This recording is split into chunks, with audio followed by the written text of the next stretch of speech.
At kung gusto kong gawin sa kanila, gusto kong magmula sa bibig mo ang kaparusahan na ipapataw natin sa dalawang nagkasala para marinig ka ng Panginoon ko mula sa kadiliman. Gusto kong maramdaman nila ang sakit na dulot ng ginawa nila sa buhay ko. Gusto ko sila magdusa ng matindi. Hanggat hindi sila humihingi ng kapatawaran, hindi rin nila makukuha ang kapayapaan habang may hininga pa sila. Kapos ng kaluluwa ang tawag dito. Sa sandaling simulan ko ito, wala nang atrasan. Mararamdaman ka agad nila ang bigat, ang dalamhati, ang pagdurusa. Pero tandaan mo, lahat ng ganti ay mayroong kapalit. Kahit ano pa yan, nakahanda na ako. Taon 2018, Bulacan. Mula sa simpleng bayan sa Bulacan, nag-ugat ang pag-iibigan ni Kazarina at Miguel. Si Kazarina ay 19 anyos pa lamang noon, isang working student sa isang kainan malapit sa universidad. Si Miguel naman ay 18 anyos, isang mekanikong nangangarap makapag-abroad para makaahon sa kahirapan. Nagtagpo ang landas ng dalawa isang hapon habang naghahanap si Miguel ng makakainan. Pawisan, gutom na gutom, at pagod mula sa trabaho, napadpad siya sa isang kainan na pinagsisilbihan ni Kazarina.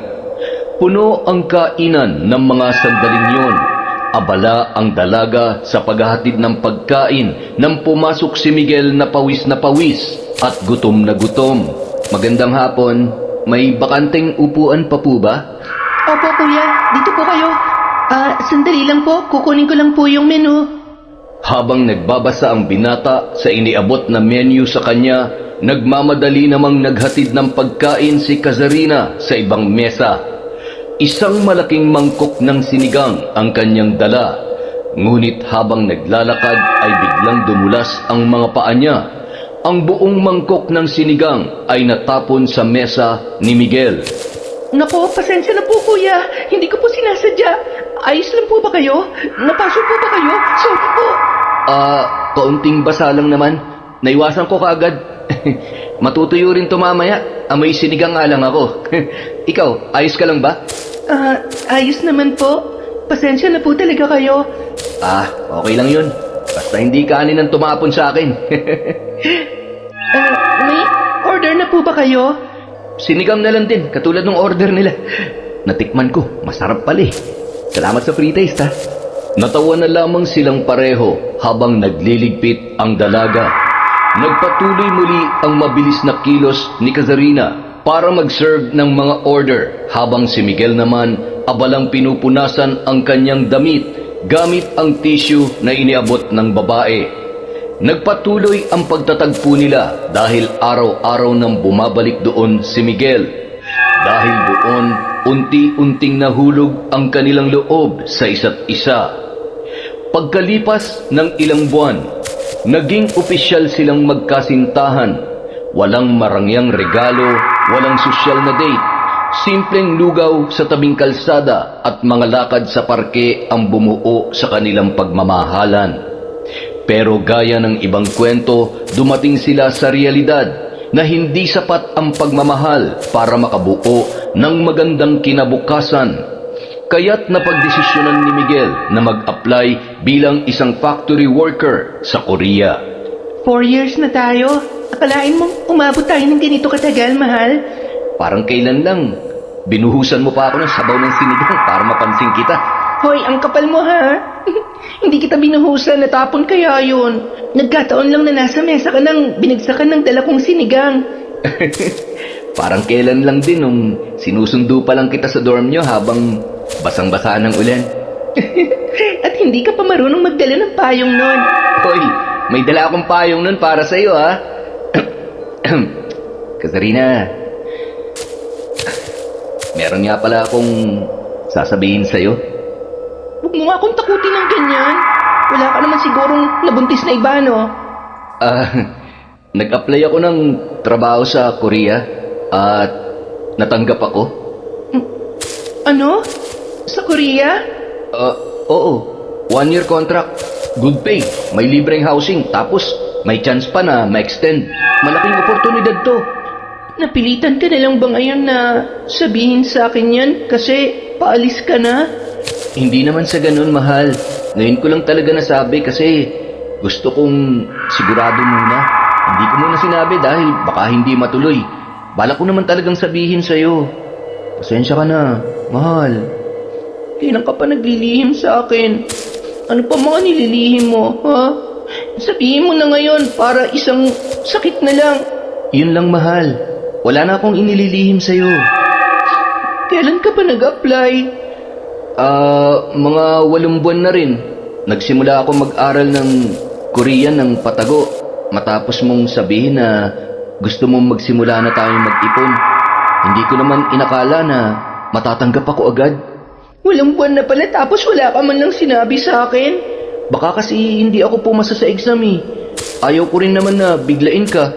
Gusto ko munang masiguro bago ko sabihin sa'yo. Araw-araw tayo magkasama pero wala akong kalam-alam din sa plano mo. Pinagmukha mo akong tanga. Kaya pala minsan parang wala ka sa sarili. Akala ko problemado ka lang sa trabaho. Yun pala, may iba ka ng pinaplano. Kasama ka naman sa planong yun, mahal. Lahat ng yun, para sa kinabukasan natin. Ayoko naman kasing habang buhay tayong umaasa lang sa kung anong meron ngayon.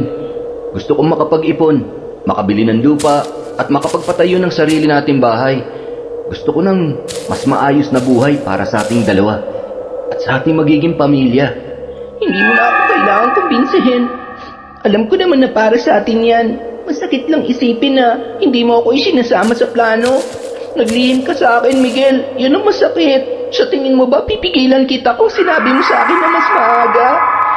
Hindi ko naman intensyon na ganyan ang maramdaman mo. Pero nagdesisyon akong hindi agad sabihin sa'yo dahil gusto ko munang masiguro. Kailan ang alis mo? Ang totoo, 2 linggo na lang ako dito. 2 linggo na lang tayo magsasama? Ayoko namang mapalayo sa'yo, pero kailangan eh. Tsaka, babalik naman ako. Ano ka ba? Basta siguruhin mo ako pa rin ang babalikan mo, ha? Ako lang. Ikaw lang talaga, mahal. Ikaw lang palagi. Isang gabi, bago lumipad si Miguel papuntang Korea, magkahawak pa rin ang kanilang kamay habang nakaupo sa lumang upuan sa harap ng bahay ni Kazarina. Tahimik ang gabi, malamig ang hangin at parang pinipigil ng paligid ang bawat pagpatak ng oras para mas matagal nilang makasama ang isa't isa ng mga sandaling yun. Mahal, pasensya ka na, ha? Hindi ako makakapunta sa airport bukas para ihatid ka. Maaga ang pasok ko eh. Alam mo naman yun, diba? Sayang, hindi tuloy kita maihahatid. Gusto ko sanang ako ang huling makikita mo bago ka lumipad. Okay lang yan, mahal. Hindi mo naman ako kailangang alalahanin pa. Mahalaga ang trabaho mo. Sasabihan kita kaagad kapag nakarating na ako sa airport. Kapag nakasakay na ako mamaya, matulog ka na, ha? Sige. Hindi naman to ang huli, panandalian lang to. Magsasama rin tayo kapag maayos ng lahat, mahal. Mag-iingat ka doon, ha? Lalo na tuwing gabi. Huwag ka masyadong magpuyat. Kumain sa tamang oras. Hindi puro mamaya na lang. Mahirap magkasakit doon dahil malayo kaming mga nagmamahal sa'yo. Tsaka, kung pwede, kahit gaano ka pa kabisi ron, sabihan mo pa rin ako kung ayos ka lang o hindi. Ayokong manghula kung ano na nangyayari sa'yo. Hindi mo kailangan manghula. Ikaw kaagad ang una kong iisipin kapag may bakante akong oras. At ikaw pa rin ang gusto ko makausap kahit pagod na ako. Dapat lang. Kung may problema ka, sabihin mo, i-chat mo ako o tawagan. Kung may pagbabago sa nararamdaman mo, sabihin mo rin. Hindi magbabago ang pagmamahal ko para sa'yo. Malabong mangyari yan. Walang makakapagpabago nun. Mukha bang kaya kong magloko? Basta tandaan mo, ha?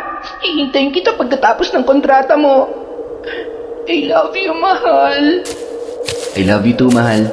Babalikan kita dito. Kapag maayos na ako ron, kukunin kita para doon ka na rin magtrabaho. Para magkasama tayo. Kinaumagahan, napatitig na lamang sa kisame si Kazarina. Hindi niya na namalayan kung gaano na siya katagal na nakatulala roon mula nang siya ay magising. Sa kanya lamang napagtanto na wala na si Miguel at wala nang maghahatid sundo sa kanya sa trabaho. Maya-maya, tumunog ang kanyang cellphone. Napangiti siya nang makita ang mensahe ni Miguel bago tuluyang sumakay ng eroplano na maghahatid sa kanya papuntang Korea. Bakas doon ang matinding pagmamahal ng kanyang nobyo. Makalipas ang 1 linggo, mula nang umalis si Miguel patungong Korea, unti-unti nang bumalik sa ayos ang araw-araw ni Kazarina. Ayaw niyang malunod sa lungkot, kaya nagdesisyon siyang ituon na lamang ang atensyon sa trabaho bilang isang call center agent sa Quezon City. Buong gabi siyang nakatutok sa trabaho, pero sa bawat bakanteng oras, hindi pa rin nawawala ang pangungulila kay Miguel. Madalas pa rin silang mag-usap sa video call na parang walang nagbago sa kanila sa kabila ng distansya sa isa't isa. Akala ni Kazarina ay magiging madali ang lahat sa kabila ng pagkakalayo nila ni Miguel, pero hindi pala yun ganoon kasimple. Nagsimula ang ilang mga pagbabago gaya ng tawag at mensaheng hindi kaagad nasasagot at mabilisang pag-uusap na lamang. Habang tumatagal, may pagkakataon na wala na siyang balita sa kanyang nobyo. Wala rin naman siyang magawa kung hindi maghintay na lamang, hanggang sa umabot yon ng 1 taon. Sinubukan niyang magpadala muli ng mensahe sa nobyo pero wala pa rin siyang nakuhang sagot. Inabot ng 3 linggo na wala pa rin siyang balita kay Miguel. Hanggang isang araw, kasalukuyan siyang naglalakad patungong sakayan ng bus habang bitbit ang bag at jacket nang maramdaman niyang tila nagdidilim ang kanyang paningin. Sakto namang huminto ang isang kotse sa kanyang harapan, dahilan para mapatras siya ng bahagya. Hindi na sana niya yun papansinin, ngunit kaagad siyang napahinto nang marinig ang pamilyar na boses mula sa lalaking lulan ng kotse. "Mahal!" Napalingon siya nang may tumawag sa kanya. Hindi niya man kaagad na aninag ang mukha ng nakadungaw sa bukas na bintana ng sasakyan. Alam niya na si Miguel yun. Miguel? Akala ko nasa Korea ka pa. Kadarating ko lang, mahal. Surprise! Wait, Kazarina. Buti naman naalala mo pa ako matapos ng 3 linggo na hindi mo pagsagot sa akin. Alam kong galit ka at may karapatan ka namang magdamdam ng ganyan. Hindi lang ako galit, Miguel. Araw-araw kitang hinihintay. Araw-araw ko nag-aalala. Walang kahit isang message galing sa'yo. Alam mo bang kung ano-ano nang naiisip ko? Hindi ko alam kung okay ka, kung tapos na tayo, o baka naman mawawala ka na talaga sa buhay ko. Iniwan mo ako sa ere sa loob ng 3 linggo tapos heto ka ngayon. Gugulatin mo na lang ako na nandito ka na pala sa Pilipinas. Pasensya ka na. Hindi ko intensyon saktan ka at bigyan ng dahilan para mag-isip ka ng kung ano-ano. Gusto lang talaga kitang sorpresahin. Pero may nangyari. Pagka-uwi ko, dumiretso ako agad dito para sunduin ka. Alam kong pagod ka, kaya gusto ko sanang maging komportable ka sa biyahe mo. Lagi na lang may dahilan. Lagi na lang gusto kitang sorpresahin. Hindi mo alam kung gaano kabigat ang nararamdaman ko. Pasensya ka na talaga, mahal. Nadisgrasya kasi ako sa Korea eh. Ano? Hindi naman malala, pero nagkanda leche-leche lahat ng dahil dun eh. Aberya sa flight, sa trabaho, sa health ko. Masyadong marami nangyari. Ang gulo lahat. Sinadya kong hindi na lang sagutin ang mga tawag at message mo dahil baka makadagdag pa ako sa mga iniisip mo. Dapat sinasabi mo sa akin yung ganon. Kahit isang sagot lang sana, Miguel. Para na akong tanga sa kakaisip sa ginawa mong pambabaliwala sa akin. Alam mo ba yon, ha? Alam ko, mahal. Kasalanan ko yun, kaya pasensya ka na. Dahil sa matinding sama ng loob, sinubukan na lamang siyang suyuin ni Miguel. Ngunit pagka-uwi ng bahay, halos mabingi naman sila sa matinding katahimikan habang kumakain ng pandesal at iniinom ang natitirang kape. Hindi pa rin ikinwento sa kanya ni Miguel ang lahat ng detalye tungkol sa nangyari. Tinanggap na lamang ni Kazarina ang paliwanag ng kanyang nobyo kahit na alam niyang may kulang doon. Hindi dahil wala na ang galit niya, kundi dahil pagod na rin siyang magtanong ng paulit-ulit. Hindi nagtagal, tumayo na siya para iligpit ang tasa, pero pinigilan siya ni Miguel at marahang hinawakan ang kanyang kamay. Ako na, pahinga ka na lang para makatulog ka na, mahal. Gigisingin na lang kita mamaya kapag nakaluto na ako. O mas gusto mo ba na sa hapunan na lang para mas makabawi ka ng tulog? O teka, bakit mo ako tinititigan? May problema ba, mahal? Sobrang namiss kita. Ako rin, mahal. Sobra. Patanghali na ng maalimpungatan si Kazarina habang nakaunan sa braso ni Miguel na nakayakap naman sa kanya. Hindi niya namalayan na nakatulog na siya sa sobrang antok at pagod. Ang lalim ng pahinga mo kanina pa. May problema ba? May gusto ka bang sabihin? Mahal, Ano yon? babalik ako sa Korea. Ha? Kailan? Sa susunod na buwan, nag-extend ang kontrata eh. Kailan mo pa ito napagdesisyonan? Bago pa ako umuwi, kinausap ako ng manager namin. Kulang pa raw sa tao, lalo sa night shift. Inalok ako ng panibagong kontrata. Mas mataas ng konti ang sahod, tapos may dagdag na overtime pay. Ang sabi mo nun, maghahanap ka na lang ng trabaho dito sa Pinas kapag nakaipon ka ng konti pagkatapos ng kontrata mo. Oo nga, mahal, yun talagang plano. Pero nung naranasan ko yung ilang buwan na walang padala, yung mga gabing hindi ako makakain na maayos dahil kulang ng naiipon ko para sa atin, naisip kong kailangan ko pa magtiis para sa kinabukasan natin at sa kasal nating dalawa. Bakit ngayon mo lang sinabi? Siyempre, gusto kong bumawi muna. Gusto kong maramdaman mong nandito pa rin ako para sa'yo. Ayaw ko namang kauuwi ko pa lang eh, problema agad ang dala ko. Gusto ko rin kasi munang bumalik tayo sa dati. Alam ko, walang tamang oras para sa ganitong balita, kaya pasensya ka na talaga. Mahirap, pero naiintindihan ko. Sanay na rin naman ako maghintay. Pareho pa rin naman tayo ng gusto para sa future natin, di ba? Siyempre naman, mahal. Basta sana sa susunod, kahit mahirap sabihin, sabihin mo na agad sa akin. Ayaw ko yung pakiramdam na para akong naiiwan sa dilim na hindi ko alam ang susunod na mangyayari. At sana, sabay rin tayo magdesisyon. Hindi yung madalas mo akong binibigla. Kahit mahirap tanggapin, mas gugustuhin kong alam ko kaysa manghula. Ipangako mo sa akin yan. Promise, mahal. Hindi na mauulit. Mabilis na natapos ang buwan. Babalik na ulit si Miguel sa Korea. Habang nasa himpapawid ang eroplanong sinasakyan niya, ay tahimik lamang siyang nakatingin sa maliit na bintana. Sa kapal ng ulap ay hindi niya na maaninag ang paliparan, kung saan ilang oras pa lamang ang nakalipas mula nang magkayakap sila ng kanyang kasintahan. Tahimik ang naging pamamaalam nila sa isa't isa. Para sa kanyang nobya, sapat na ang mga sandaling yun para muling kumapit sa relasyon. Pero ang hindi niya alam, hindi lang malamig na dormitoryo ang babalikan ni Miguel sa Korea. Miguel! Oh, Joy! Grabe, ang tagal mong wala. Akala ko hindi ka na babalik. Namiss kita sobra. Namiss din kita. Hindi ka halos nagparamdam habang nasa Pilipinas ka tapos namiss mo ako? Ay nako, isang beses ka lang nag-chat tapos wala na.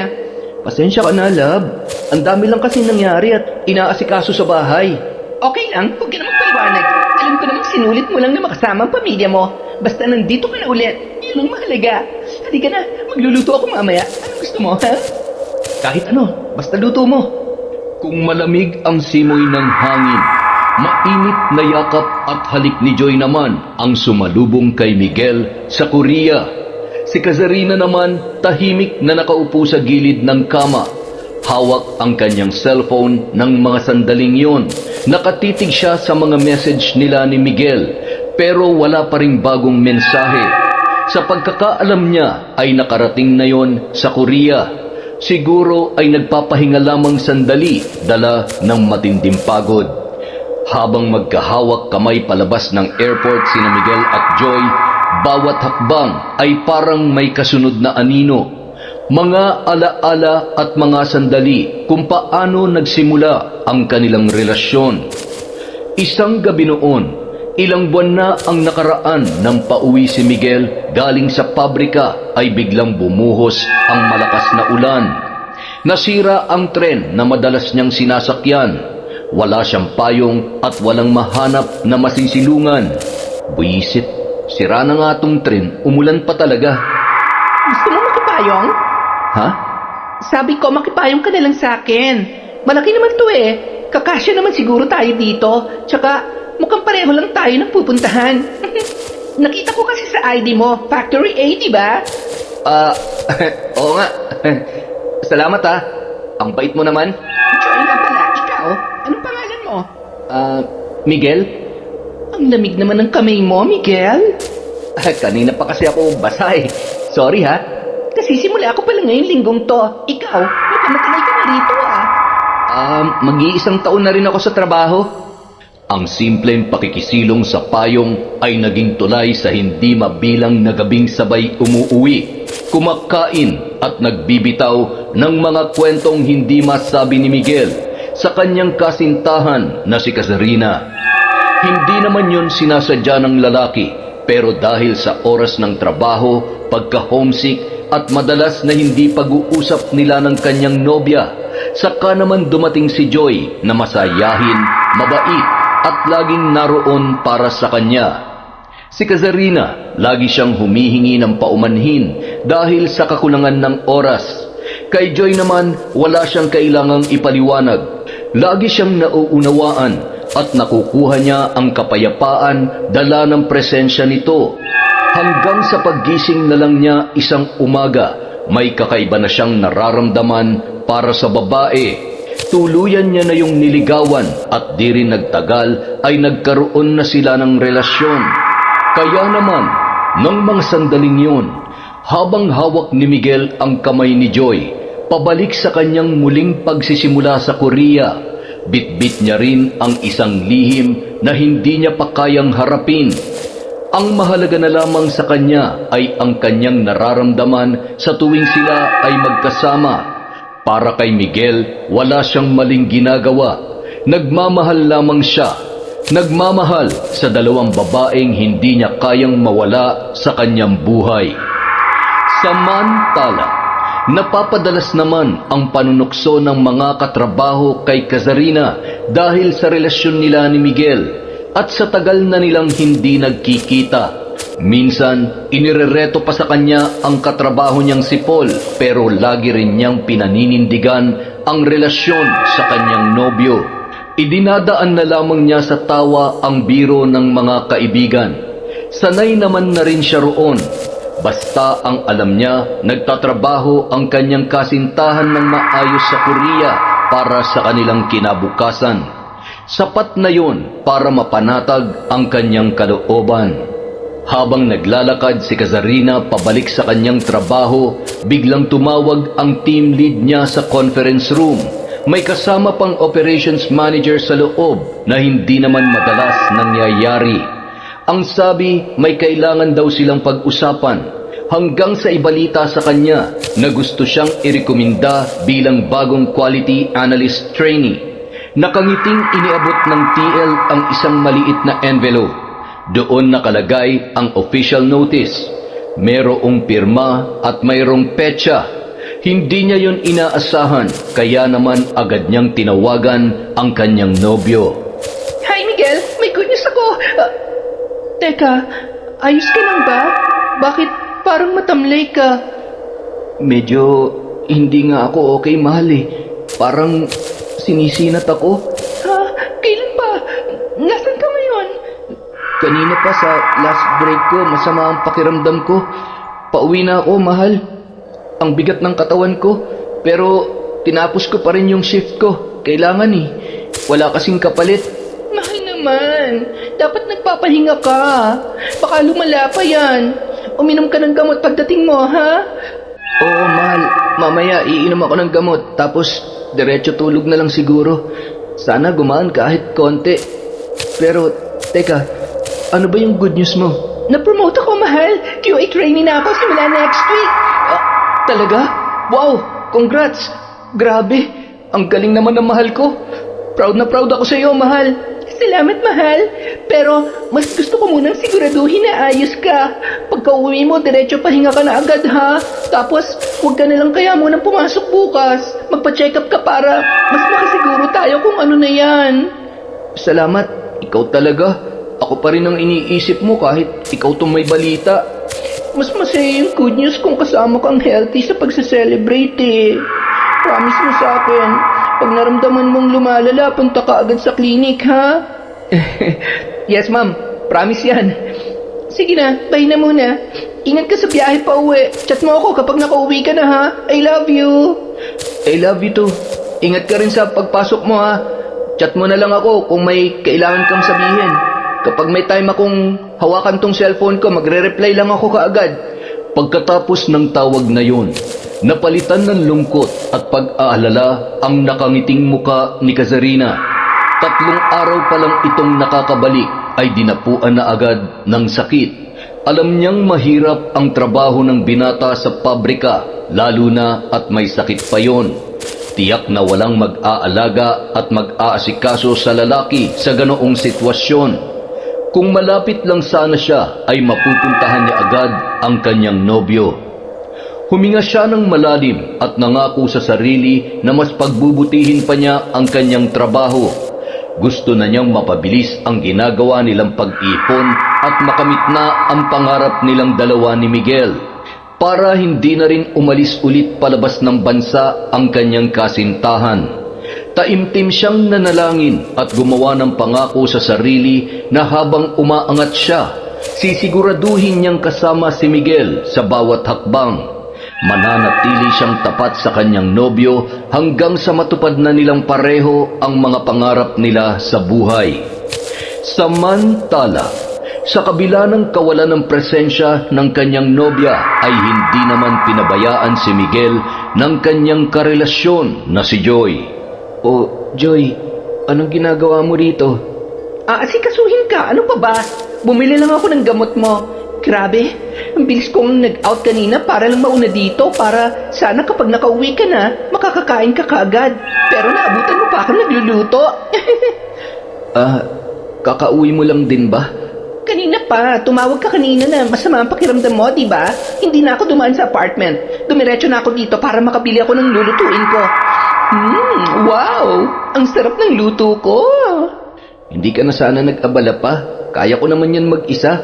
Sabi mo nga, masama ang pakiramdam mo, di ba? Heto, kumain ka na para makainom ka na agad ng gamot. Wow, sinigang. Nabanggit mo dati na paborito mo yan, di ba? Kaya nga yan na niluto ko para makakain ka ng marami. Masarap ako magluto. Ay, siya nga pala. Bumili ako ng gamot. Inumin mo agad pagkatapos mo kumain, ha? Grabe ka. Salamat talaga, love, ah.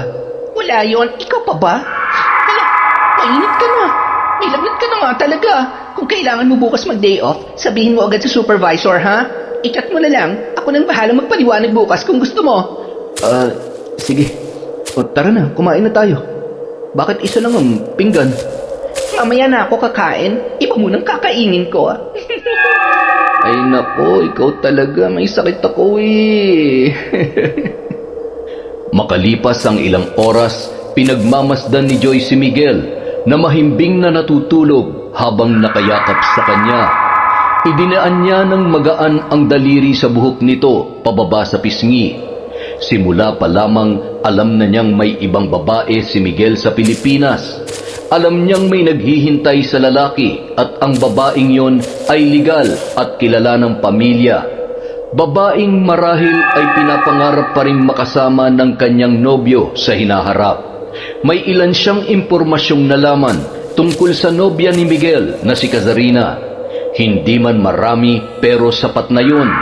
Hindi siya bulag at lalong hindi siya inosente. Sinubukan niyang kalimutan noon ang umuusbong pa lamang na damdamin para sa binata, lalo na at malaki ang agwat ng kanilang edad. 24 anyos ang lalaki, samantalang siya naman ay 30 na. Pero habang tumatagal ang ginagawa niyang pagpipigil, mas minamahal niya na rin si Miguel. Siya na ang gumawa ng paraan para mas mahulog ang loob noon sa kanya. Hindi naman siya nabigo dahil niligawan siya ng lalaki at naging sila ng dalawa. Nung mga sandaling yun, siya ang pinili at sapat na yon para sa kanya. Mananatili siya sa relasyon nila, hindi dahil hindi niya alam kung ano ang tama, kundi dahil mahal niya ang lalaki. Pumikit na lamang si Joy. Kinukumbinsi ang sarili na wala siyang inaagaw sa ibang babae. Samantala, halos lahat ng mga kasama ni Kazarina ay sabik ng makauwi, habang siya naman ay nananatili pa rin sa kanyang station at tila walang planong kumilos. Muling sinulyapan ng babae ang kanyang cellphone na nasa mesa habang inaayos ang working table bago umuwi. Napabuntong hininga na lamang siya nang makita na hindi pa rin nagre-reply si Miguel sa kanyang huling mensahe. 2 linggo na mula nang huli silang mag-usap ng mahaba. Nitong mga nakaraang araw, napapadalas na ang pagsasawalang bahala ng binata sa mga message na nagmumula sa kanya. Napakatagal bago sagutin ni Miguel ang mga yon. Ang oras ng pag-uusap nila bago siya matulog ay hindi na rin natutupad, at tuwing hindi sila nakakapag-usap, palaging may nakahandang dahilan ang lalaki. Pero kahit na ganoon, mas hinahabaan na lamang niya ang kanyang pasensya. Sa kabila ng mga bumabagabag sa kanya, pinipilit pa rin niyang panghawakan ang pangako ng kanyang kasintahan. Naging mabilis ang paglipas ng mga linggo.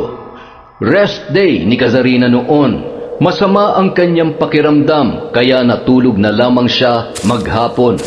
Pinilit niyang bumangon at humarap sa kanyang laptop hanggang sa makatanggap siya ng video call mula sa kanyang nobyo. Hi, mahal.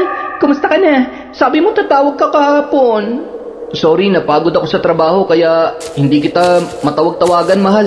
Tsaka lagi rin overtime. Okay, sige. Pero may problema ba? Wala. Bakit? Parang ilang linggo ka nang ibang magsalita kasi. Ay, tsaka marami na akong message na sinisin mo lang. Mga calls na hindi mo na ako kina-callback. Wala ka na ba talagang oras? O wala ka ng gana? Hindi naman sa ganon. Sobrang hirap lang talaga dito. Madalas lang na pagod. Dati naman kahit pagod ka, kinukulit mo pa rin ako. Nagagawa mo pa rin mag-reply at hindi yun umaabot ng ilang araw. Ngayon, parang umiiwas ka na. Wala ba talagang problema? Wag mo na lang masyadong pansinin yun. Hindi porke tahimik ako may problema na agad. Pero nararamdaman ko, parang hindi na tayo tulad ng dati eh.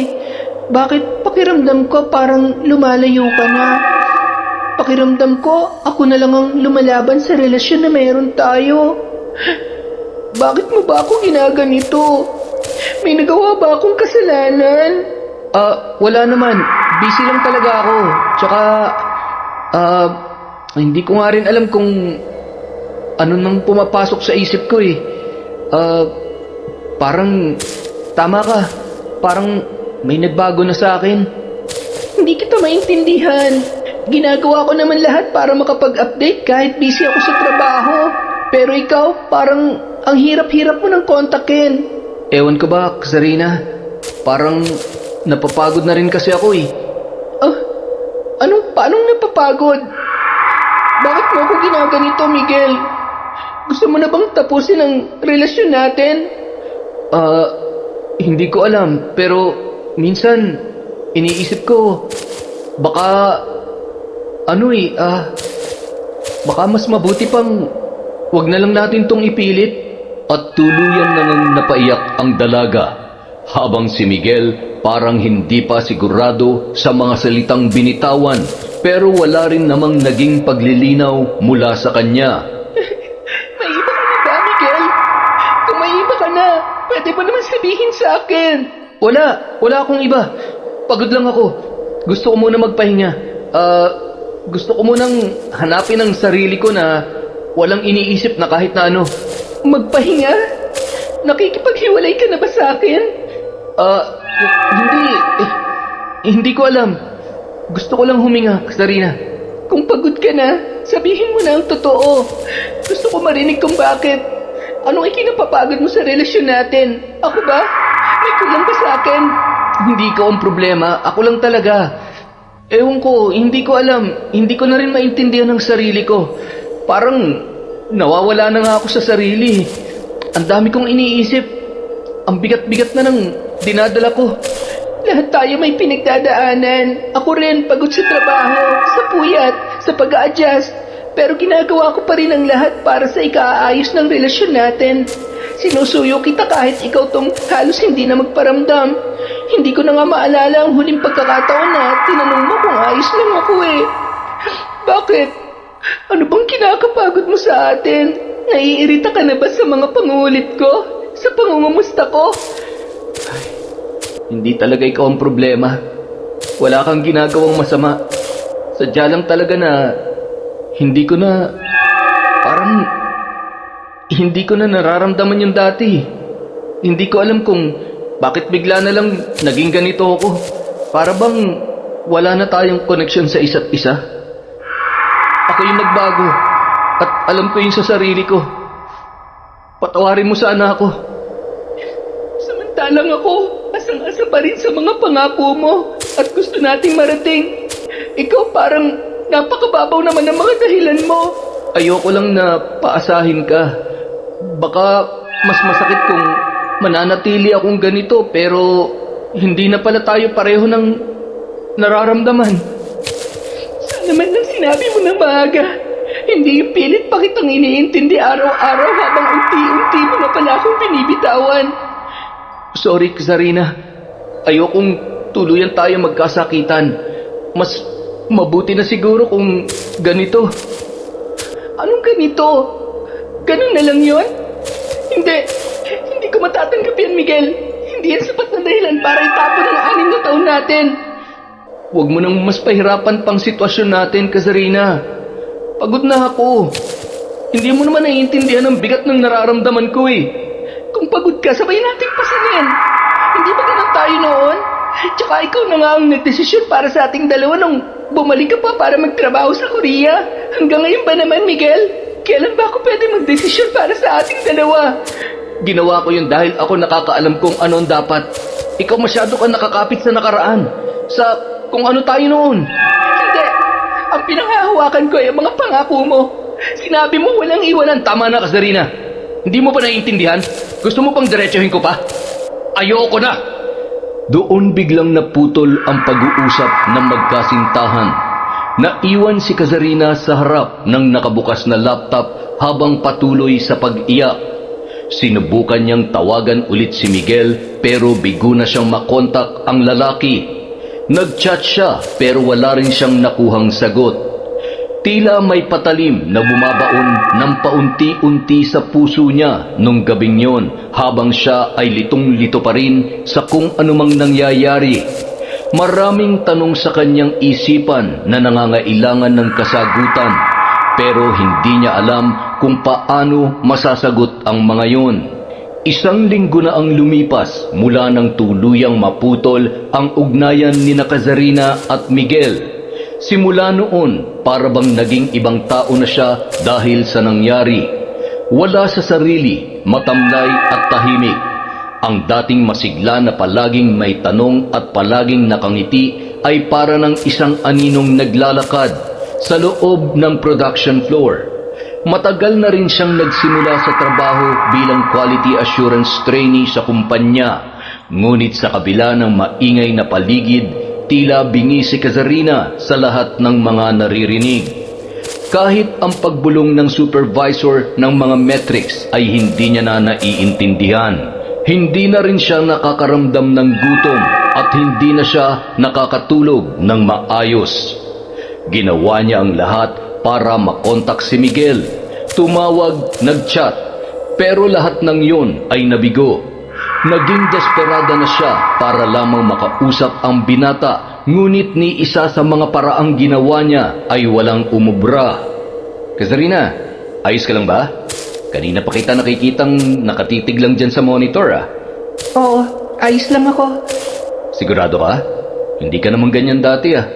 Ang tamlay-tamlay mo, tsaka parang ang lalim ng iniisip mo. Pagod lang siguro ako. Dumadalas din ang pagsakit ng puson ko.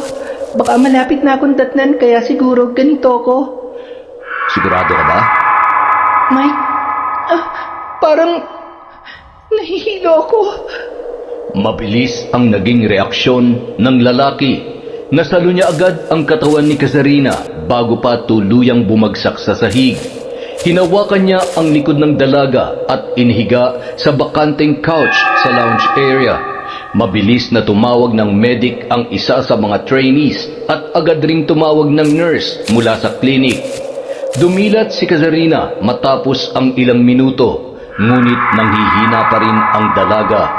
Pinayuhan siyang magpahinga muna. Ngunit nang marinig ng nurse ang kanyang reklamo tungkol sa pananakit ng puson, hilo at pagsusuka na nararamdaman mula pa noong umaga, ay pinayuhan siya nito na mas mabuting magpa-check up agad sa ospital o sa klinik sa labas at magpatingin sa OB-GYN para mas masuri siya ng maayos. Base raw kasi sa mga sintomas at sa pagkahimatay niya, may posibilidad na buntis siya. May mga kagamitan naman daw sila, pero mas mabuting sa OB-GYN na siya magpatingin. Nabigla siya sa narinig. Natahimik siya sa sinabi ng nurse.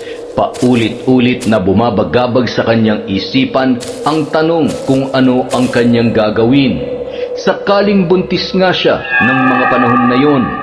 Masyado yung mabigat sa kanya, lalo na't hindi pa siya nakakabangon sa bigat ng huli nilang pag-uusap ni Miguel.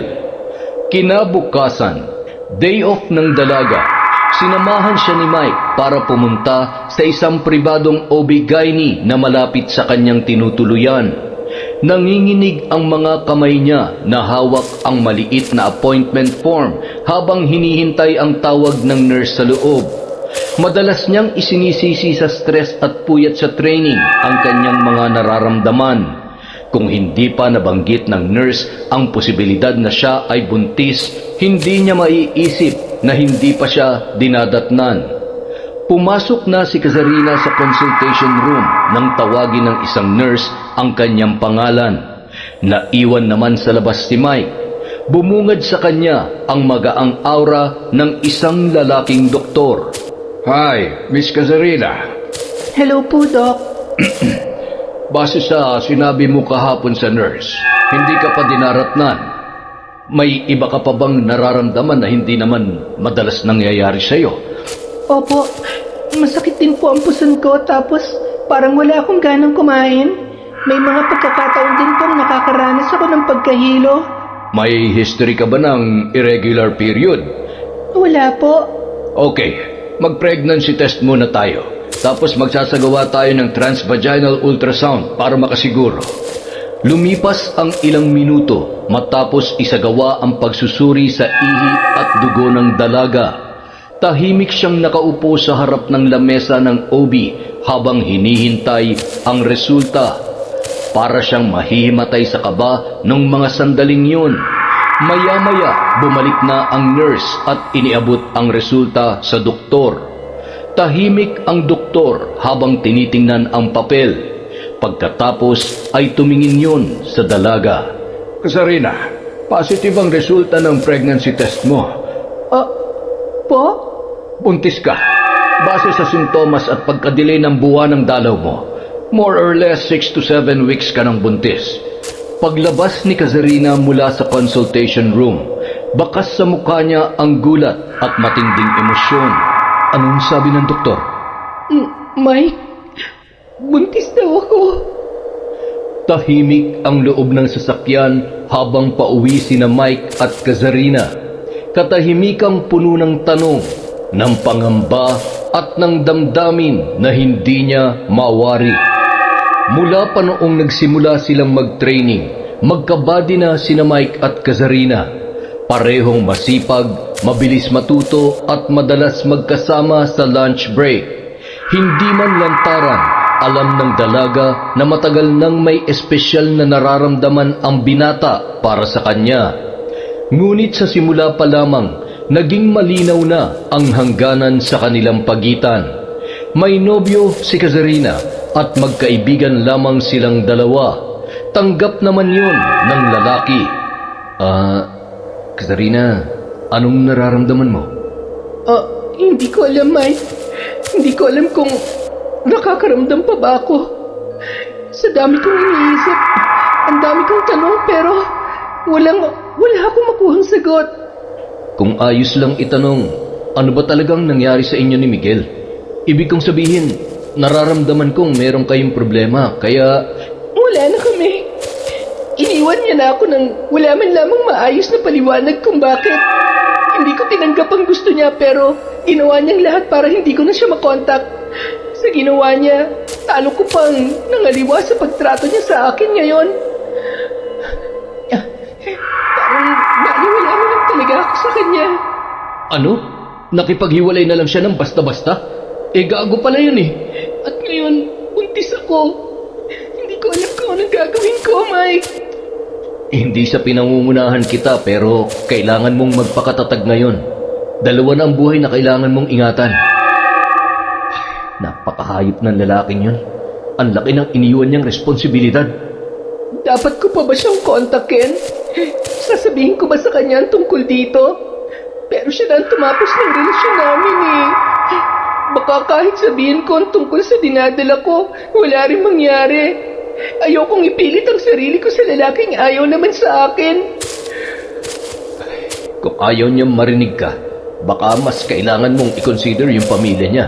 Sa kanila mo kaya sabihin, may karapatan din silang malaman yan. Naisip ko na rin yan, pero natatakot ako. Paano kung pati sila wala rin pakialam? Hindi ko alam kung kaya kong harapin lahat ngayon ng mag-isa. Kailangan ko muna ng panahon para mag-isip. Hindi ka mag-isa, Kazarina. Nandyan ang pamilya mo. Nandito ako. Hindi ko man kayang solusyonan lahat ng problema mo, pero kung kailangan mo ng kakampi, nandito ako. Salamat, Mike. Hindi ko alam kung anong gagawin ko kung wala ka. Lagi ako nandito, Kazarina. Hindi lang bilang kaibigan, kundi bilang taong handang tumulong sa'yo kahit saan kapadalhin ng laban na to.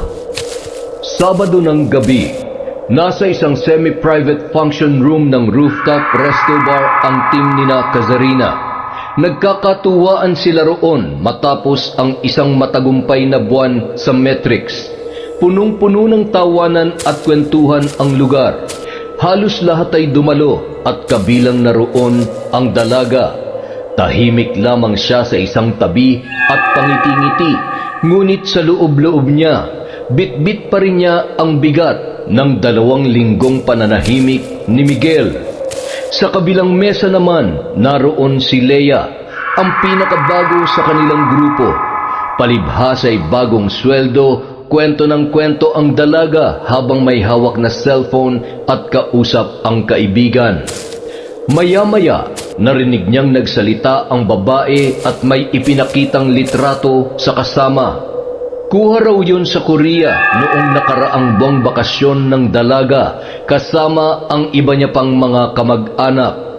Wala naman sanang intensyon si Kazarina na makinig sa usapang yun, ngunit muling nakuha ni Leia ang kanyang atensyon nang marinig niya ang sinabi nito sa kanyang katabi.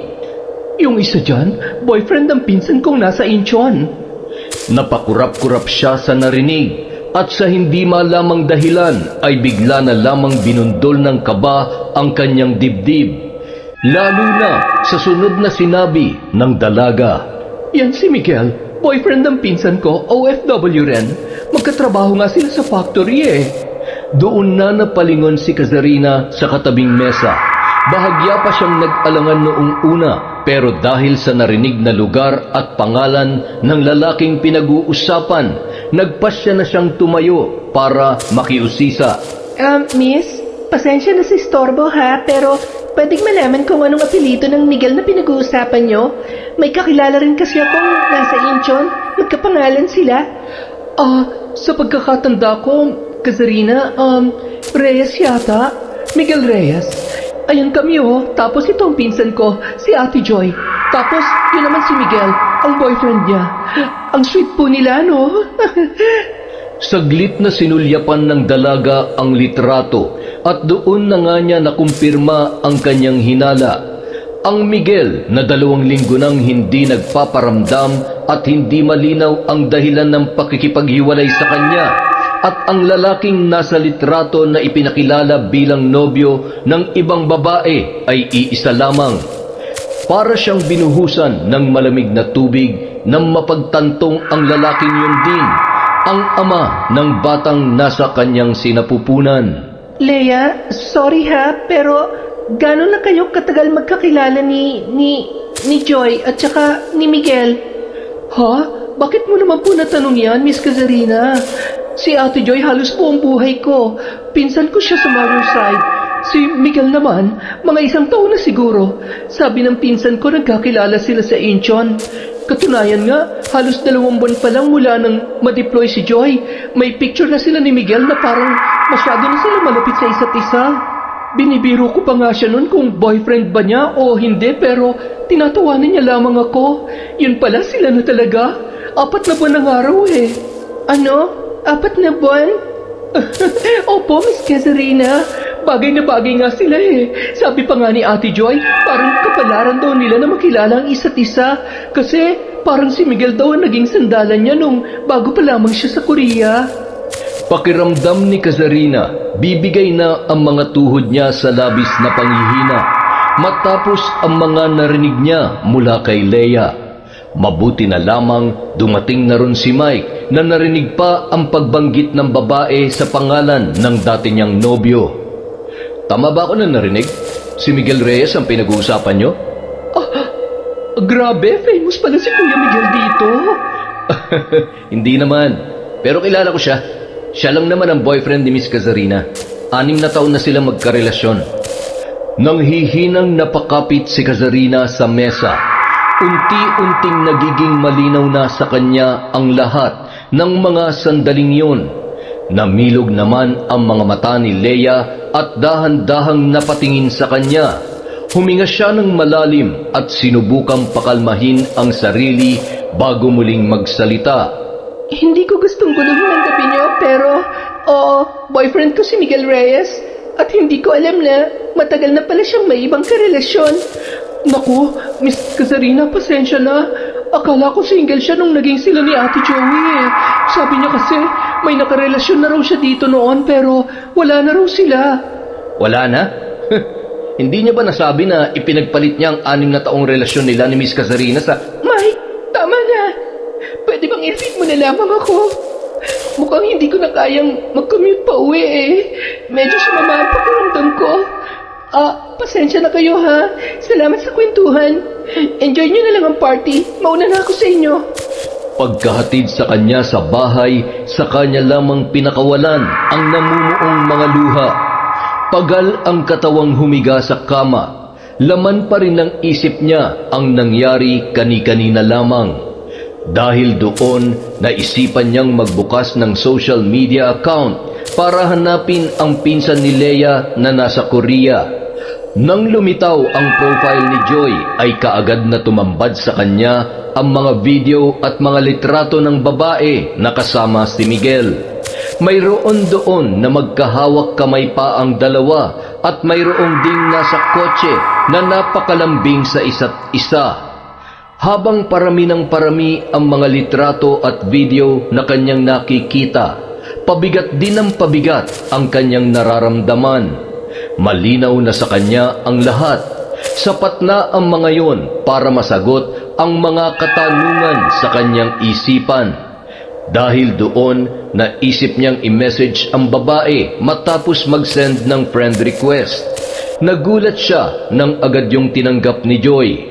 Sa tulong ng pinsan nitong si Leia ay nagkaroon siya ng pagkakataon na makausap ang dalaga tungkol kay Miguel. Pumayag naman si Joy matapos siyang kausapin ng kanyang pinsan. Ilang segundo lamang ay lumitaw na si Joy sa screen. Bakas sa mukha ng babae ang matinding kaba na nararamdaman. Hi? ikaw si Kazarina, hindi ba? May idea na rin ako kahit konti kung sino ka. Pasensya na, hindi ko alam kung tama bang magpakita ko ngayon, pero sabi ni Leia, gusto mo raw ako makausap. Oo, gusto ko lang maliwanagan. Ayokong umasa sa mga nakikita ko online, pero yung sa inyo ni Miguel, gusto ko lang marinig mula sa'yo. Totoo ba na meron kayong relasyon? Hindi ko alam kung paano ko ba dapat sagutin yan, pero oo, kami ni Miguel. Hindi ko alam na kayo pa pala. Wala naman siyang sinasabi sa akin tungkol sa'yo. Ang alam ko, single siya nung niligawan niya ako. Ang totoo, mahigit 6 na taon na kami. Lahat ng plano niya, ako ang kasama niya. Lahat ng lungkot bago siya umalis, ako ang pumasan. Parte ako ng bawat sakripisyo, bawat hintayan, bawat pangarap niya. Kaya bakit wala siyang sinabi? Abay, ewan ko sa kanya. Ang sabi niya, single daw siya. Tapos naging magkaibigan na kami. Hindi ko naman gustong maghimasok sa personal niyang buhay, kaya dinadamayan ko siya sa mga problema niya bilang kaibigan niya. Kaibigan? Sa mga gabing umiiyak ako dahil hindi ko siya makausap, ikaw ang kinakausap niya. Nagkaroon ko, hindi niya man lang ako nagawang batiin, pero nakita ko sa post mo na magkasama kayo nung araw na yon. Teka nga lang muna, hindi ko naman kasalanan kung akong pinili niya makasama. Pwede po mo akong sisihin dahil wala akong alam dyan. Sabi niya matagal na raw kayong wala, na hindi na raw kayo nagkakausap. Sabi niya rin, pagod na siya kaya nakipaghiwalay sa'yo. Naniwala ka naman. Siyempre, sabi niya tsaka ako lagi niyang kasama. Kaya ako may karapatan sa kanya. Karapatan? Siguro, dahil pinabayaan niya ako. Ikaw ang sumalo sa kanya, kaya ganito kami ngayon. Siguro nga sa ibang aspeto wala kang kasalanan. Hindi ko naman lahat isinisisi sa'yo, pero huwag kang magpanggap na wala kang alam. Alam mo may masasaktan, at yun ay walang iba kundi ako. Pero pinili mo pa rin magpakasaya sa kanya. Wala akong intensyon na agawin siya sa'yo. Pero wala rin akong intensyon na bitawan ng taong pinili ko mahalin kung yan ang hihilingin mo. Mukhang yun naman ang dahilan kaya kinakausap mo ko ngayon Kung mahal ka talaga ni Miguel, bakit akong girlfriend niya ngayon at hindi na ikaw? Dahil sumingit ka sa relasyon namin. Nung kailangan ko siya, saka ka naman nagsena. Nung sinasabi niyang pagod lang siya, ikaw palang dahilan. Hindi mo siya inagaw. Pero sa tono ng pananalita mo, mukhang desperada ka talaga makuha siya. Ay nako, ang hirap mong umintindi. Uulitin ko, hindi ko siya inagaw. Binigay niya ang sarili niya ng kusa. Hindi ba mas masakit yon? Alam mo, mas mabuti siguro kung kalimutan mo na siya. Dahil kumbaga sa tao, patay na ang relasyon na meron kayo. Parang inuud na bangkay. Bago pa man makasagot si Kazarina, nakarinig siya ng isang pamilyar na boses. Love, anong ginagawa mo dyan? Kanina pa ako tawag ng tawag Nandito lang ako sa banyo, love. Sunod na lang ako sa kwarto pagkatapos ko maligo. Miguel? Oo, si Miguel nga narinig mo. Siya ang kasama ko rito ngayon. Araw-gabi. Masaya kami kaya sana naman matuto ka ng tanggapin yon. Payo ko lang sa'yo, huwag mong ipilit ang sarili mo sa lalaking hindi ka na mahal. Ako na nasa puso niya at hindi na ikaw. Matapos sabihin yon, pinutol na ni Joy ang usapan. Parang pinagsakluban ng langit at lupa si Kazarina. Nanginginig siya sa galit at sakit na nararamdaman. Ilang sandali pa, napahiyaw na lamang siya dala ng matinding kirot. Nang bumaba ang tingin niya ay sa kanya lamang napansin ang pulang likido na dumaloy sa kanyang mga hita. Nanginginig ang mga kamay na napahawak siya sa pader bago siya tuluyang nawalan ng malay at tuluyan na ring bumagsak sa sahig. Mabilis na lumipas ang 3 araw bago nakalabas ng ospital si Kazarina. Ipinayo ng doktor na magpahinga pa siya ng 1 pang linggo bago magkikilos at magbuhat ng mabigat dahil sariwa pa ang pagkakaraspa sa kanya. Pero kahit na anong pakiusap ng mga taong nag-aalala sa kanya ay hindi niya pinapakinggan. Bumalik na agad siya sa trabaho matapos ang 1 araw ng pahinga sa bahay. Pakiramdam niya kasi ay mas lalo lamang siyang manghihina sa lungkot kapag wala siyang ginagawa at ibang makakausap. Unti-unti nang sumisikat ang araw nang dumating siya sa hintayan ng mga pasahero. Umupo siya sa pinakadulong bahagi ng waiting shed. Sa tabi naman niya ay nakaupo ang isang matandang babae. Maya-maya napalingon siya roon nang maramdaman niyang tila may nakatitig sa kanya. Puno ng galit ang puso mo, Iha. Pa, gusto mong gumanti sa mga taong nanakit sa'yo, ngunit hindi mo alam kung paano, hindi ba? Pagod na po ako sa dami ng iniisip ko, kaya wala po akong panahong makipaglokohan sa inyo. Kaya kitang tulungan na may sa katuparan ng ninanais ng puso mo. Lahat ng lumapit sa akin ay hindi ko binibigo. Kapag wala ng alinlangan sa iyong damdamin at handa ka ng yakapin ng dilim, puntahan mo lamang ako. Tumayo ang matanda pagkaabot sa kanya ng nakatiklop na papel. Tinitigan yon ng dalaga. Nang tingnan niya pabalik ang matanda ay bigla na lamang yung nawala. Nang sulyapan niya ang piraso ng papel, napansin niya ang direksyong nakaguhit doon. Nakalagay naman sa ibaba ang mga bagay na kailangan niyang dalhin, sakaling maisipan niyang sundin ang sinabi ng naturang matanda. Hindi nagtagal, natagpuan na lamang ni Kazarina ang sarili sa kalagitnaan ng masukal na daan. Narating niya ang isang lumang kubo. 2 araw din niyang pinag-isipang mabuti kung pupunta ba siya sa lugar na yon o hindi. Humugot siya ng malalim na hininga sa kadahan-dahang kumatok. Kaagad namang tumugon ang matanda para siya ay papasukin. Mabango sa loob ng kubo, pero sigurado siyang hindi yun mula sa bulaklak, kundi sa mga tuyong dahon, insenso at alimuom ng orasyon. Tumambad sa kanya ang mga bote sa estante, gayon din ang larawan ng mga Diyos-Diyosan, kandila at mangkok na may lamang langis. Alam kong hindi ka pupunta rito kung hindi ka mahanda, Kazarina. Paano niyo po nalaman ang pangalan ko, Aling... Maria. Tawagin mo akong Aling Maria. Hindi mo kailangan magsalita para malaman ko ang lahat. Alam ko rin ang ipinunta mo rito. Bago ko simulan ang orasyon, ilabas mo muna ang mga gamit na ipinadala ko sa iyo. Ito po ang litrato nilang dalawa. Nakasulat din po dito ang mga pangalan nila. Dinala ko rin po ang jacket ni Miguel. Anong gusto mong gawin sa kanila? Gusto kong magmula sa iyo ang kaparusahan na ipapataw natin sa 2 nagkasala sa iyo para marinig ka ng Panginoon ko mula sa kadiliman. Gusto kong maramdaman nilang sakit na dulot ng ginawa nila sa buhay ko. Gusto ko sila magdusa ng matindi. Hanggat hindi sila humihingi ng kapatawaran, hindi rin nila makukuha ang kapayapaan habang may hininga pa sila. Ang tawag dito ay gapos ng kaluluwa. Sa sandaling simulan ko ito, wala nang atrasan. Mararamdaman nila ang bigat, ang dalamhati, ang pagdurusa. Ngunit paaalalahanan lang kita, Iya. Lahat ng paghihiganti ay may naghihintay na kabayaran sa huli. Kahit ano pa po yan, handa na ako. Kinuha ng matanda ang mga larawan at saka inilapit sa apoy ng kandila. Sa gitna ng dasal at usok ng insenso, unti-unting nilalamon ng dilimang paligid ng matanda habang hawak ang mga larawan ng 2 taong dahilan ng pagkalugmok ni Kazarina. Sa di kalayuan naman ay isang itim na uwak ang lumipad paitaas mula sa bubungan ng kubo. Samantala, napakunot noon naman si Miguel habang panakanakang tumitingala sa madilim na kalangitan. Walang mga bituin at wala ring buwan nung gabing yon.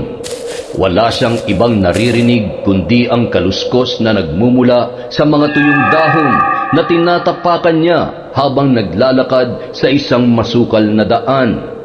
Maya-maya pa, nakarinig siya ng mahinang iyak ng sanggol. Kaagad siyang napalingon, ngunit wala naman siyang nakikita roon. Nang muling umalingaw-ngaw ang iyak ng bata, napalingon siya sa likod pero wala pa rin siyang nakita. Nang muli niya yung marinig ay tila papalapit yun ng papalapit sa kanya. hanggang sa mapansin niya ang maliit na banga. Nakalagay yon sa may kalalimang butas sa lupa at napagtanto niya na doon nagmumula ang naririnig niyang pag-iyak. Kinakabahan man, dahan-dahan pa rin siyang lumapit doon. Puno ng pag-aalinlang ang humakbang si Miguel, ngunit mas nangingibabaw ang kagustuhang matapos ang misteryong bumabagabag sa kanya. Inabot niya ang banga, nang unti-unti niya yung binuksan, napasigaw siya at agad yung nabitawan. Napaatras siya nang tumambad sa kanya ang maliit na ulo ng sanggol na wala ng muka habang nakababad sa likido na laman ng banga. Tumapon yun sa lupa, kasabay ng pagbagsak ni Miguel sa damuhan. Unti-unting nabuo ang katawan ng maliit na sanggol. Wala pa ring muka, ngunit gumagapang yun papalapit sa kanya. Tumigil yon ng ilang dipa mula kay Miguel. Nakaturo ang maliit na kamay noon na parang iniaabot sa kanya hanggang sa biglang tumalo ng sanggol diretso sa kanyang muka. Miguel! Miguel! Gising! Love! Gising! Binabangungot ka! Oh, nasaan siya? Nasaan yung bata? Love, nananaginip ka lang. Walang bata rito. May bata. Walang mukha. Nasa banga. Tapos... Parang tinawag niya akong papa. Parang totoo, Joy. Galit na galit siya sa akin. Shh! Kumalma ka nga, Love. Masamang panaginip lang yan. Halika. Huminga ka na ulit. Ang mukha mo. Bakit? Anong meron sa mukha ko? Namumula. Bakit parang pinantal ka ngayon? Ang dami-dami. Wala naman yung kahapon ah. Ha? Kaya pala para akong kinakate. Baka may allergy ako sa ginatang hipang kinain natin. Pero malala ng pamumula. Parang nagsisimula na mamaga. Pansin ko nga rin eh. Bukas magpapacheck up ako. Tulog na ulit tayo. Ay, hindi ka pa rin ba mapalagay dahil sa panaginip mo, love?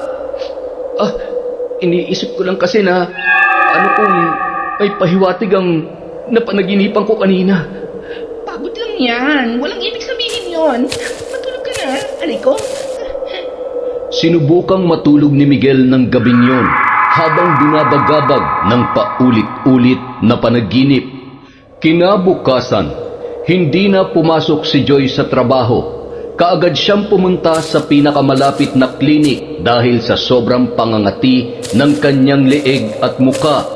Ngunit kahit ang mismong doktor na sumuri sa kanya ay tila nahirapan sa kanyang kondisyon. Hindi nito matukoy kung anong pinagmulan ng malalaking pantal sa kanyang balat.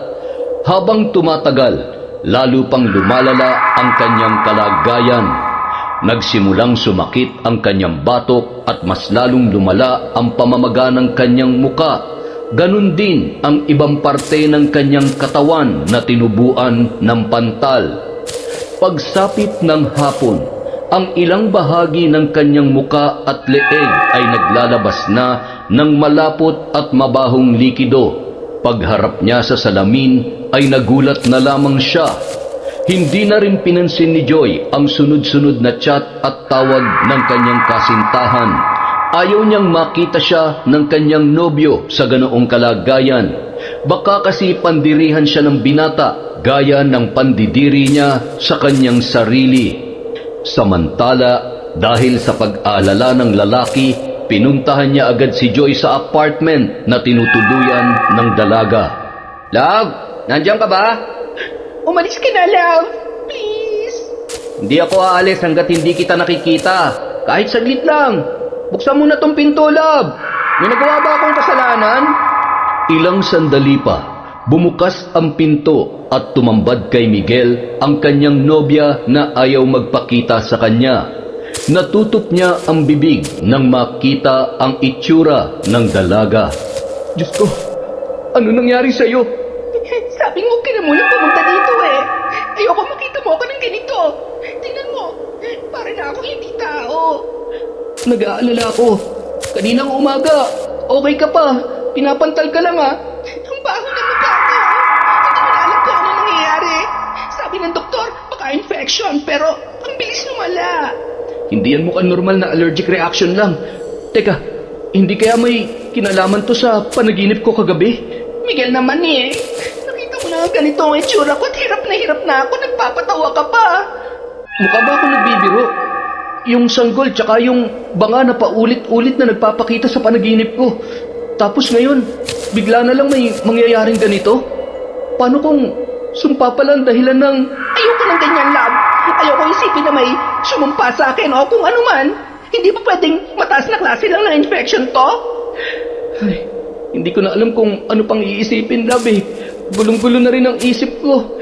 Ilang araw nang paulit-ulit ang bangungot ko. Tapos kanina, ewan ko ba kung napaparanoid lang ako, pero nung papasok na ako sa trabaho, hanggang sa pagpunta ko dito, meron akong nakikitang itim na ibon. Para ba akong sinusundan? Nakita ko rin yun sa tapat ng bintana sa kwarto ko. Tapos parang nakatingin ang mga mata niya sa akin. Love, kahapon meron din ganun sa bubong namin. Akala ko, ordinaryong uwak lang, pero nung lumabas ako kanina para magpa-check up, parang kahit saan ako magpunta, hindi rin ako nilulubayan. Kailangan natin malaman kung ano nangyayari sa atin. Pakiramdam ko talaga, merong mali eh. Alam mo, may tiyahin akong albularyo sa probinsya namin. Tapos, yung ibang ginagamot nga ng bata ako, nakikita ko na ganito ang nangyayari. Hindi kaya, ipinapaparang na tayo ng ex mo? Ha? Matagal ko nang alam ang lahat, love. Hindi mo na kailangan maglihim pa. Yung tungkol kay Kasarina, yung girlfriend mo bago naging tayo. Ha? Paano mo nalaman? Pasensya ka na kung hindi ko sinabi sa'yo ang tungkol sa kanya. Wala yon. Ang mahalaga sa akin, ako ang pinili mo. Di ba nga matagal na kayong tapos? Sa'yo lang ako maniniwala. Nagkausap kami. Tapos dahil sa mga sinabi mo, napapaisip ako. Hindi kaya tinagantihan tayo ni Kasarina dahil hindi niya matanggap na ako na ang mahal mo? Nagkatinginan ang dalawa, kasabay ng pamumula ng mga mata ng itim na ibon na nagmamasid sa labas ng apartment ng dalaga. Kinabukasan, sinadya ni na Miguel at Joy ang isang lumang dambana sa paanan ng bundok. Isang kaibigan ang pinagtanungan ng babae tungkol sa mudang o babaylan na kilala sa lugar. Habang binabaybay ang daan, nanuot agad sa ilong nila ang amoy ng insenso. Sa gitna ng silid, isang matandang babae na nakasuot ng makulay na hanbok ang kanilang nakita. Nakapikit yun habang may hawak na kampana at pamaypay. Maya-maya, tumigil ang matandang mudang sa pag-usal ng panalangin at tumingin sa kanila ng diretso. Pagkatapos nilang ilahad ang sadya roon ay kinuha ng matanda ang kampana at isang puting manika. Habang nagsisimula ang ritual, tumatama ang hangin sa mga kurtina. Unti-unting lumalabo ang liwanag at naririnig ang mahinang boses ng mudang na umuusal ng mga lumang salita gamit ang lengguwahe sa bansang yun. Samantala, pagkapasok naman ni Kasarina sa bahay ng mambabarang, kaagad niyang inilahad ang kanyang sadya matapos ang pag-aalay ng matanda ng panalangin sa itinuturing noong Panginoon. Aling Maria, ano nangyari sa akin? 3 araw na akong ganito. Tingnan nyo, may mga sugat at pasa ako. Ibang kutob ko kaya pumunta na ako dito. Anong gagawin ko? Tuwing matutulog ako, may malaking aninong sumasakal sa akin. Ilang beses na rin akong sumuka ng itim at mabahong likido na parang may nabubulok sa loob ng sikmura ko. May ginawa sila. Nararamdaman ko. May tumutulong sa kanila. Kinukontra nila ang itinanim nating barang. Pag may sumalubong sa itim na kapangyarihan, bumabalik ang enerhiya. Mas madumi ang balik kapag pinipigil ito. Kaya mo yan nararanasan. Ano po ang kailangan nating gawin? Kailangan nating ibalik yon sa kanila. Mas malakas, mas mabagsik. Paano po? Sa pamamagitan ng iyong dugo. Ngunit hindi lamang basta dugo mula sa katawan mo, kundi dugo ng panata. Ipatak mo yun sa sungay ng dugo ng aking Panginoon. Pagkatapos kong mag-alay ng panalangin, babalik sa kanila ang lahat. Pero hindi na kagaya ng dati. Hindi lamang sakit ang kanilang matatanggap, sisingilin mismo ang kanilang kaluluwa. Kinuha ni Aling Maria ang kutsilyo tsaka hinila ang bungo na may sungay na nasa altar nito na napapalibutan ng itim at pulang kandila. Ginawa ni Kazarina ang inutos ng mambabarang. Hiniwa niya ang kanyang palad. Tumulo ang dugo sa pagitan ng sungay ng bungo habang inaalala ang galit mula sa kanyang puso. Nagsimula ang bahagyang paggalaw ng kubo dahil sa namumuong hangin sa loob. Mas lalong pumula ang apoy ng kandila. Lumakas naman ang pag-usal ni Aling Maria ng isang panalangin. Balik sa katawan, balik sa hininga, balik sa mukha, sa dugo mo itinali, sa laman nila ipagkanulo. Samantala, madaling araw pa lamang noon nang biglang napabalikwas si Joy dahil sa pananakit ng kanyang lalamunan. Pakiramdam niya ay parang may mabigat na nakadagan sa kanyang dibdib ng mga sandaling yon. Para siyang sinasakal mula sa loob. Tila may humihigop sa kanyang hininga dahilan para mapahawak siya sa kanyang leeg. Maya-maya pa, nakaramdam siya ng matinding init sa muka. Napasigaw, ngunit parang mahinang ungol lamang ang kanyang nagawa. Ilang sandali pa, bigla siyang sumuka ng maitim at malansang likido. Amoy bulok na laman, parang pinaghalong dumi, dugo at asupre. Bumangon ang dalaga at napansin niya sa malaking salamin ang nangingitim niyang balat sa leeg. May tumutubong tila mga paltos na unti-unting nilalamon ang kanyang laman. Sa bawat hakbang papalapit sa salamin ay dahan-dahang natutuklap ang balat sa kanyang pisngi. Dahilan para lumabas ang pinagsamang dugo at nana mula roon. Ang bawat galaw ng panga niya ay nagdudulot ng matinding kirot. Hindi na siya makasigaw. Kahit anong pilit ay walang tinig na lumalabas sa kanyang bibig. Napaluhod na lamang ang dalaga. Habang lumilipas ang mga oras, unti-unti niyang nakita ang pagbabago mula leeg hanggang sa kanyang ulo.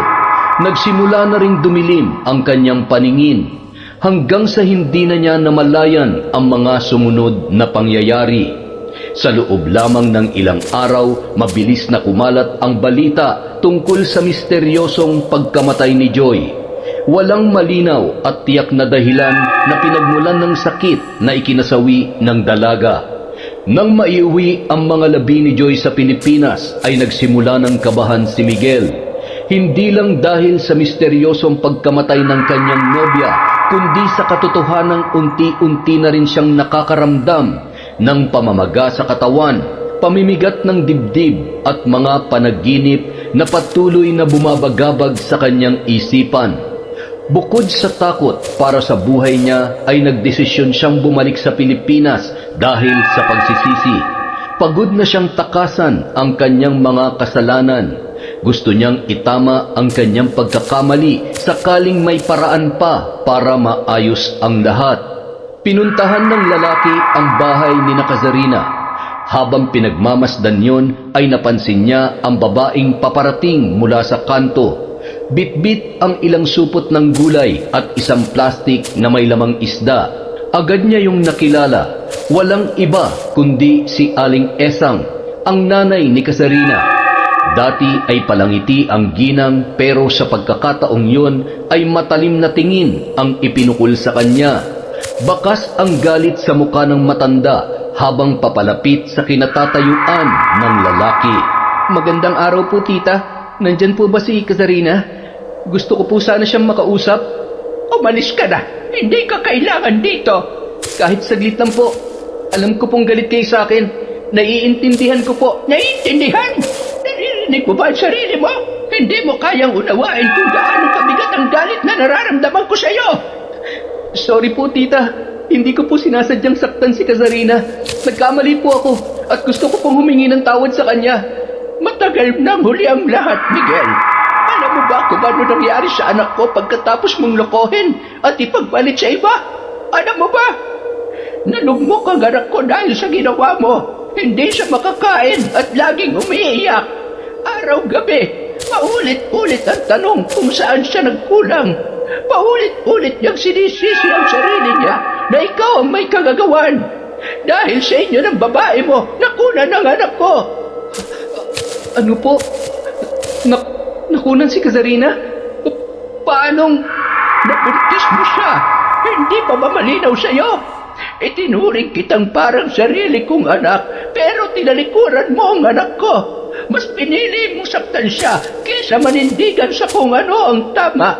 Kung mahal mo talaga siya, hindi mo yung gagawin sa kanya. Sorry po. Kung alam ko lang paninindigan ko ang anak namin. Paninindigan ko po si Kazarina. Sinaktan mo ang anak ko. Pinatay mo ang tiwala at puso niya. Alam mo bang nagkausap pa sila ng babae mo bago malaglag ang bata? Ang babae niya mismo ang huli nakausap niya bago siya bumagsak at dinugo. Patawarin niyo po ako, tita. Hindi ko po alam. Kung may natitira ka pang hiya, huwag ka nang lalapit sa anak ko. Huwag ka nang gagawa ng panibagong sugat sa puso niya. Dahil hindi mo alam kung ilang gabi ang tiniis niya habang nilalabanan ng sakit ng mga nangyari. Iniwan ni Aling Esang si Miguel na umiiyak habang nakaluhod sa lupa.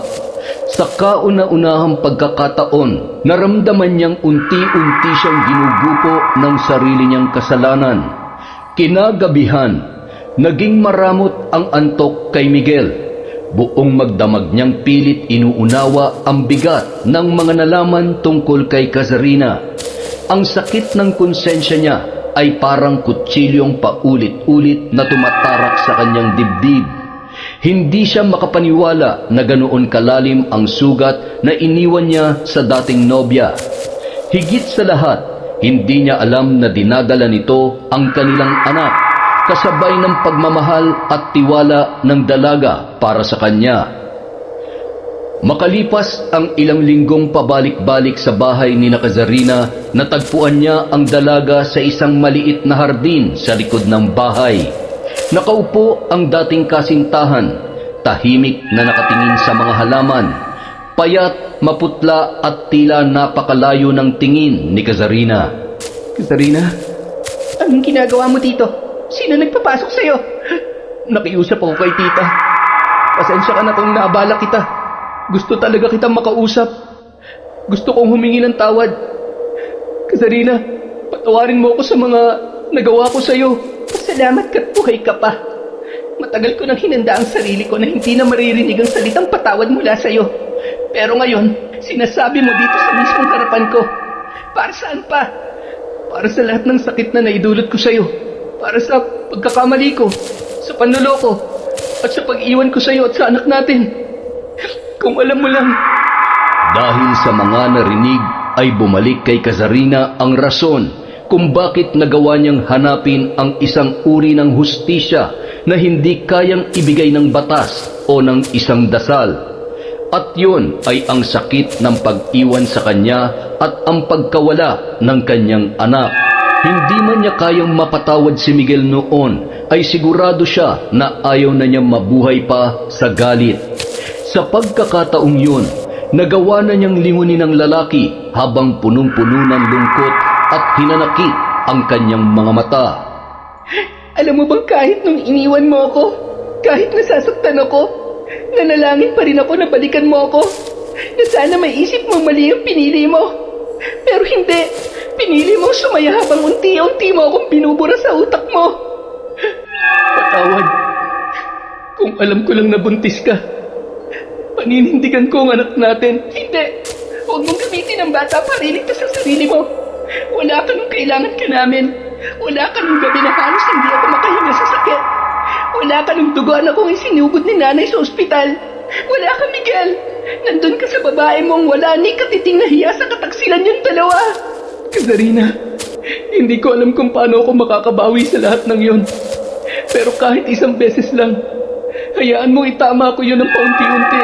Patawarin mo ako.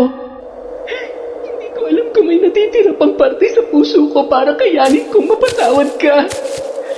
Kahit hindi mo ako mapatawad ngayon, salamat pa rin. Maghihintay ako. Umalis ka na. Nanatiling tahimik ang dalaga habang unti-unting nawawala sa likod ng tarangkahan ang anino ni Miguel. Ngunit kahit papaano ay gumaan ang kanyang loob nang aminin ni Miguel ang pagkakasala kahit huli na. Hindi man lubos na nabura ang sugat ay sapat na yun para makahinga siya sa lahat ng nangyari. Lalo na noong marinig ang paghingi ng tawad ng taong minsang sumira sa kanya at sa buhay na pinangarap nilang buuin. Pumasok na sa bahay ang dalaga. Napahawak siya sa namimigat na dibdib. Kitang-kita niya ang sariling refleksyon sa salamin. Halos hindi niya na makilala ang kanyang sarili. Hindi dahil kay Miguel, kundi dahil sa kanyang sarili. Bago pa man kumalat ang balita tungkol sa pagkamatay ni Joy, ay bigla na lamang nagkasakit ang kanyang kapatid. Hindi rin maipaliwanag ng mga doktor at habang tumatagal, palalayon ng palala. Pinanghinaan siya nang makita ang kapatid niyang nakaratay, namamayat at halos hindi na makagalaw sa ospital. Ngunit ang pinakamasakit sa lahat ay nung mapagtanto niya na siya pala ang dahilan kung bakit yon nangyayari. At nang gabi ring yon, nadatnan niya ang nanay niyang umiiyak habang nakaluhod sa harap ng altar. Ipinagdarasal ang pagbuti ng lagay nilang magkapatid. Doon na tuluyang bumigay si Kazarina. Ang galit sa puso niya ay dahan-dahang kumalma para sa pamilya niyang wala namang kasalanan, ngunit unti-unting nadadamay dahil sa kanyang kagagawan. Kinabukasan, napagpasyahan niyang bumalik kay Aling Maria, dala ang isang supot ng asin, kandila at larawan ng kapatid niya para sa gagawing ritual. Pakibawi na po ang barang kay Miguel, Aling Maria. Handa na po ako sa magiging kapalit. Matindi ang itinanim mong galit. Kaya kapag pinawi, ikaw mismo ang sasalo ng lahat. Kalusugan mo o mismong buhay mo ang maaaring kapalit nito. Handa na po ako sa mangyayari. Basta wag lamang sila. Wag lamang po ang pamilya ko. At sinimulan na nila ang ritual ng pagbawi ng sumpa. Handa siyang tanggapin ang lahat kahit pa nararamdaman niyang unti-unting nanghihina ang kanyang katawan. Isang kapalit ng kalagayang gusto niyang ibigay sa kanyang pamilya. Sa mismong araw na yun, nagsimulang bumalik sa normal ang kanyang kapatid. Si Kazarina naman ay lalong namayat, namutla at nagkaroon ng kakaibang sakit. Sa huli, natagpuan na lamang ni Kazarina ang sarili sa hardin, habang napapalibutan ng mga halamang siya mismo ang nagtanim. Saksi ang mga yon sa muli niyang pagbangon. Natuto siyang palayain ang sarili sa puso at galit na naging mitya ng kanyang maling desisyon. Hindi niya alam kung hanggang kailan mananatili ang lakas ng kanyang katawan. Basta ang alam niya lamang, hindi pa roon natatapos ang lahat dahil doon pa lamang siya magsisimulang muli. Yon! Napakaganda naman po ng kwento natin, paghihiganti. Ang lupit! Dahil dyan, meron tayong shout out para walang nagtatampo. Simulan po natin kay Lira Luna. Hi! Shout out po kay Candida de Balucos, Belen Malbas, Crisgel Mamado. Hi po kay Frederick Ganagana. Hi kay I Love Travel, Christine Roring from Marco Pataktakan. Hi kay Pamela Allen. Hello po kay Luwal Natividad Andres. Hi kay Janet Cisneros. Hello kay Maria Lee Nakagawa. Hi kay Chris Alcantara. Shout out kay Mariam Duka. Kay Condesa. Hi po kay Violi Laharso. Kay Heli Borja. Kay Edna Lau. Shout out kay Jennifer Mauricio. Hi kay Maria Katrina Manyakap. Hello po kay Takpin Lax. from Larry Desabille. Kay Virginia Pontillas, hi. Kay Didet Torsende, kay Mel Santarita, kay Angelina Ignacio, kay Earthheart the Great Vlog. Hello po kay MGS14. Shout out sa family ni Elvira Malakas sa Kalibo, Aklan. Hello po kay Wendy Tugas. Hi kay Silent Garden, kay Marites Nalika. Shout out kay Efrain Chan, kay Jonas Siao. Hello po kay Mel. Shauma TV. Hello po kay Mami from Doha, Qatar, kay Vicky Abut. Shout out kay Crisilda Badayo, kay Hondra Delin. Hello po sa De La Cruz family from Jocelyn De La Cruz. Shout out kay Glenda Galido. Hello kay Faye Yuson. Hello po kay Mark Edel Makiling, Ignacio and Julakit family of Tabuk City, Kalinga. Hi kay Barner Baki, construction worker sa Azuela Cove, Davao City. Hello po sa Diebo at Besidelias family from Rochelle, Diebo. Hi kay Jeneline Mix Vlog. Hello kay Norsam Dalgan, kay Ami Yong, kay Lydia Lopez. Hi po kay Chona Bainosa, kay Resel Galope. Hello kay Ellen Kiano. Shout out kay Betty Velasco, kay Minky Aswang Stories. Hello po kay Nashti 28. Hi kay Jima Pendon, kay Mercedita Reyes, kay Lynn Hondrade. Hello po kay Edgardo Fontanilla. Hi po kay Maura OFW from Kuwait. Hi sa Naong family from Alma Naong. Hi po kay Gay Somodio. Hi kay Rose Ann Rama, kay Ahmed Panigel, kay Marian De La Fuente. Shout out kay Rose Bean Cantarona, kay Susan Manalo. Hi po kay Cheryl Jimena, Michelle De La Cruz. Happy birthday po sa papa ni Justine Grace Dignos. Hi po kay Yuki Diaries. Shout out kay Leonora Rillo Raza, kay Narlene Micabalo. Hello po kay Heli Borja, kay Rowena Enriquez, kay Sally Roldan. Hi kay Warfreak Legacion, kay Kat Burglar Cutie. Hello po kay Marilu Camelon, kay Christina Katamisan sa 3F Laundry Shop from Kapatagan, Digos. Hello po kay Cecil Vlog 64. Hi kay Idol Ashtin Olviga, kay Hana Maylin Segundo.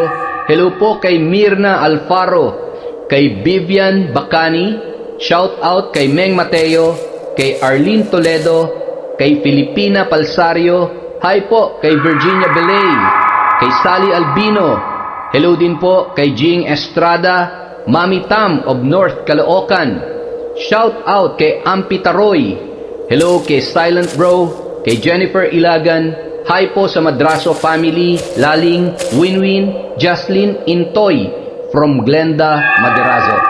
Shout out kay Roslyn Nabajo sa Galedo family from Rai. Hello din po kay Francis Remuel Velches at syempre kay Mia Espiritu. Maraming salamat po sa walang sawang pagsuporta sa Kwentong Enteng. Mag-iingat po tayong lahat, alagaan po natin ang health natin at huwag po tayong magiging negative. Maraming salamat po ulit mula sa Kwentong Enteng.